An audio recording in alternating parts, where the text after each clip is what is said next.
Bonjour et bienvenue dans cette vidéo, je vais vous expliquer l'exercice 2 du DM sur les fonctions, les variations, etc. Alors, on a un énoncé qui nous dit un certain nombre de choses sur la fonction f, et la première question c'est dresser son tableau de variation.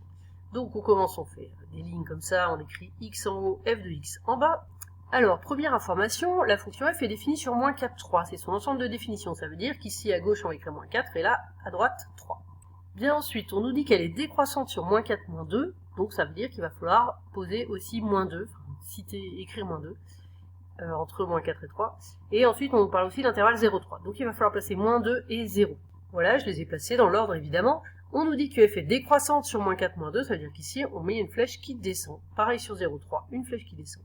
F est croissante sur moins 2, 0, donc une flèche qui monte. Voilà les flèches, et maintenant on nous donne des valeurs. F de moins 2 égale f de 3 égale moins 1. Donc ça veut dire que f de moins 2 c'est égal à moins 1. Ça veut dire que l'image de moins 2 c'est moins 1. Donc en dessous de moins 2, là dans la partie f, on va mettre moins 1. Pareil pour f de 3, on va mettre moins 1. Et pareil pour moins 4, on va écrire 3 ici. Et pour 0, on va écrire 5 ici. Et vous verrez que ça correspond. Je vous laisse le terminer. Il nous reste la deuxième question sur le graphique, tracer une courbe possible représentant cette fonction. Alors pour ça, déjà, on va placer tous les points qui nous sont donnés. Là, en fait, ces valeurs, ça nous donne des points.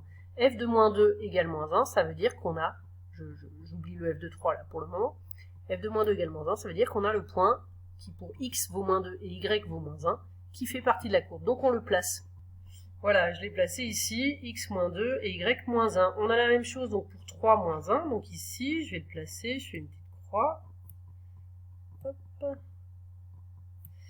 Et on a pareil pour moins 4, 3. Donc moins 4, 3, ça va nous faire un point ici, je vais le placer. Voilà, j'ai une petite croix.